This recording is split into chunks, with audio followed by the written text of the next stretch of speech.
Welcome back guys, it's Jiva. So நாங்கள் வந்து CSS HTML எல்லாம் முடிச்சிருந்தோம். இந்த ஃபுல்லாக இந்த சீரீஸில் லைக் உங்களுக்கு பேசிக்காக இப்போ தெரியும்னு நினைக்கிறேன். ஹெச்டிஎம்எல்னா என்ன, சிஎஸ்எஸ்னா என்ன, அதோட ஹெச்டிஎம்எல் பேசிக் எப்படி எழுதுறது, அது ஹெச்டிஎம்எல்லை வந்து சிஎஸ்எஸ்ஸால் எப்படி ஸ்டைல் பண்ணுற அளவுக்கு ஓரளவுக்கு உங்களுக்கு தெரியும் பேசிக்காக. இப்போ ஸோ பேசிக்காக ஒரு சிம்பிளான ஒரு மார்க்கப் எழுத சொன்னால் உங்களால் எழுத முடியும்னு நம்புகிறேன். ஸோ இப்போ நாங்கள் வந்து ஜாவாஸ்கிரிப்டுக்குள்ளே போகலாம். ஓகே, ஜாவாஸ்கிரிப்டுக்கு போகிறதுக்கு முன்னாடி நான் என்னோடய டெக்ஸ்ட் எடிட்டர் ஓப்பன் பண்ணிக்கிறேன். desktop. Okay, ஸோ இதில் தான் லாஸ்ட்டாக விட்டுருந்தோம். சிஎஸ்எஸ் எழுதினா இப்போ நாங்கள் ஒரு ஜேஎஸ்ன்ற ஒரு ஃபோல்டர் ஒன்று க்ரியேட் பண்ணோம். நியூ ஃபோல்டர் ஜேஎஸ், அதுக்குள்ளே வந்து script.js ஒரு ஃபைலை க்ரியேட் பண்ணிக்கிறேன். script.js. ஓகே, ஸோ அதை வந்து இந்த HTML பேஜில் லிங்க் பண்ணணும். எப்படின்னா சிஎஸ்எஸ்ஸை வந்து எப்போயுமே ஹெட்டுக்குள்ளேயும் ஜாவாஸ்கிரிப்டை வந்து இந்த எண்டில் இந்த பாடியோட எண்ட்லேயும் போடணும். ஓகே, அது ஏனெண்டா இந்த பேஜ் லோட் ஆக முடியாது, தான் ஜாவாஸ்கிரிப்ட் லோட் ஆகணும். அப்போ தான் ஜாவாஸ்கிரிப்டால் இந்த பேஜ் அக்சஸ் பண்ண முடியுன்றதுக்காக. ஸோ சோர்ஸ் வந்து js/script.js அப்படின்னு கொடுக்குறேன். ஸ்கிரிப்ட் கனெக்டாக இருக்கான்னு பார்க்குறதுக்கு இந்த ஜாவாஸ்கிரிப்டில் போய்ட்டு console.log working அப்படின்னு சும்மா ஒரு console log கொண்டு பிரிண்ட் பண்ணுறேன். இது வந்து கன்சோலில் ஒர்க்கிங்ன்ற இதை பிரிண்ட் பண்ணும். நான் காட்டுறேன் இப்போ இங்கே எது கன்சோல்ன்ட்டு. இதை வந்து ப்ரௌசரில் ஓப்பன் பண்ண வேண்டாம். ஸோ இப்போ நீங்கள் வந்து கண்ட்ரோலோட ஷிஃப்ட் ஜேயை ப்ரெஸ் பண்ணிங்கன்னா உங்களுக்கு இந்த கன்சோல் வரும். இன்ஸ்பெக்ட் எலிமெண்ட் அது இங்கே பார்த்தீங்கன்னா தெரியும், ஒர்க்கிங்னு வருது. ஓகே, இதை நான் கீழே ஸ்னாப் பண்ணிக்கிறேன். Okay, working. இப்போ ஜாவாஸ்கிரிப்ட் போகலாம். ஸோ ஜாவாஸ்கிரிப்ட்ன்றது ஒரு லாங்குவேஜ். ஜாவாஸ்கிரிப்ட் வந்து வெப்புக்கு மட்டும் கிடையாது. ஜாவாஸ்கிரிப்ட் வந்து சர்வரில் ரன் ஆகுது, எம்பெடட் டிவைஸில் ரன் ஆகிட்டுருக்கு. ஸோ சர்வரில் Node.js ரன் ஆகிட்டுருக்கு. அது மாதிரி ஜாவாஸ்கிரிப்ட் வந்து ப்ரௌசர்லையும் ரன் ஆகுது. ஆனால் ப்ரௌசரில் ரன் பண்ணுறதுக்கு வந்து ப்ரௌசர் ஸ்கிரிப்ட் அந்த மாதிரி எதுவும் இல்லை, அது ஜாவாஸ்கிரிப்ட்னு தான் சொல்கிறாங்க. ஆனால் சர்வரில் ரன் ஆகிறது வந்து Node.js. ஸோ ஜாவாஸ்கிரிப்ட் வந்து ரெண்டு இது இருக்குது ப்ராப்பர்ட்டி மாதிரி. லைக் ஒன்று வந்து லாங்குவேஜ், ஜாவாஸ்கிரிப்ட்ன்றது ஒரு லாங்குவேஜ், அதுக்கிட்ட சொந்தமாக அது லாங்குவேஜ்ன்றதால அதுக்கிட்ட சொந்தமாக சின்டாக்ஸ் எல்லாம் இருக்குது. அதே மாதிரி இந்த ஜாவாஸ்கிரிப்ட் எங்கெங்கே ரன் ஆகுதோ அந்த ரன் பண்ணுற ஹோஸ்ட் வந்து அந்த ஜாவாஸ்கிரிப்டுக்கு ஒரு சில இதுகளை கொடுக்கும், ப்ராப்பர்ட்டிஸ் மாதிரி ஒரு சில ஏபிஐஸை கொடுக்கும். அதை சொல்லுவாங்க ஹோஸ்ட் இதுன்ட்டு, ஹோஸ்டால் கொடுக்கப்படுற சின்டாக்ஸ் மாதிரி. இப்போ ஃபார் எக்ஸாம்பிளுக்கு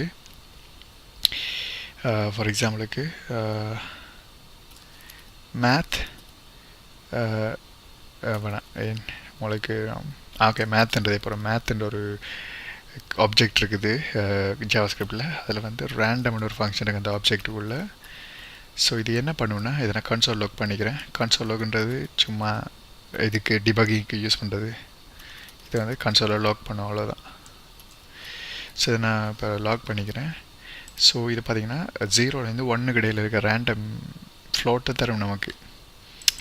ஸோ இந்த இந்த இந்த இது வந்து நீங்கள் ஜாவாஸ்கிரிப்ட் எங்கே இருந்தாலும் இது ரன் ஆகும், ஏன்னா இது ஜாவாஸ்கிரிப்டுக்குரிய சொந்தமானது.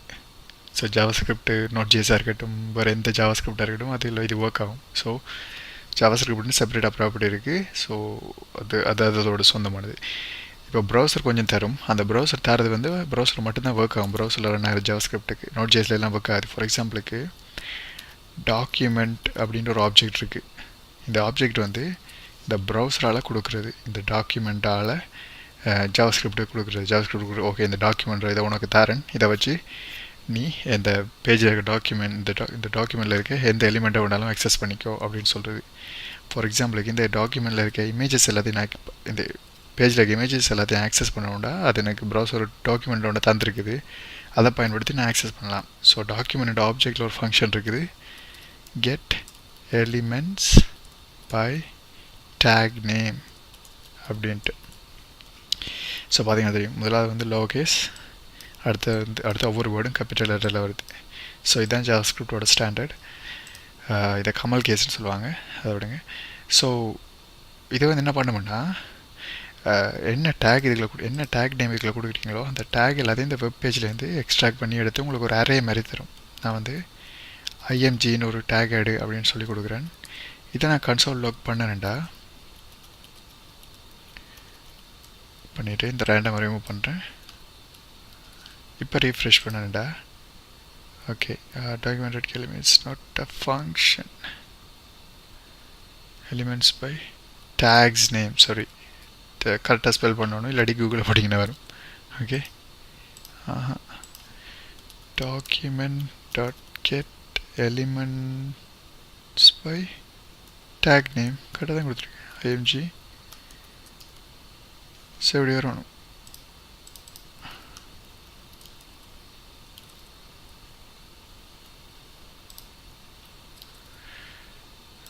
இதை இங்கே பேஸ்ட் பண்ணிவிட்டு ஓகே, நான் எலிமெண்ட்ஸ்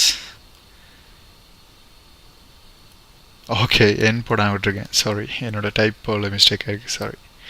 ஸோ இங்கே பார்த்தீங்கன்னா எத்தனை இமேஜ் இருக்கோ அதை எனக்கு இதாக தரும். ஸோ இது வந்து ஒரு அரே பார்த்தீங்கன்னா தெரியும். மொத்தம் 6 எலிமெண்ட் இருக்குது, 6 இமேஜ் இருக்குள்ள. நீங்கள் ஒவ்வொரு இமேஜையும் இந்த மாதிரி ஆக்சஸ் பண்ணலாம். இந்த பாக்ஸ் போட்டு அரே எப்படி தான் அரேயில் இருக்க எலிமெண்ட்டை இப்படி தான் ஆக்சஸ் பண்ணுவாங்க.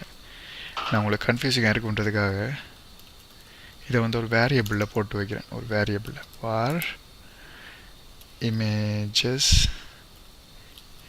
ஒரு வேரியபிளில் இதை போட்டுட்டு செமிகாலன் போட்டு முடிக்கணும் ஒவ்வொரு ஸ்டேட்மெண்ட்டையும்.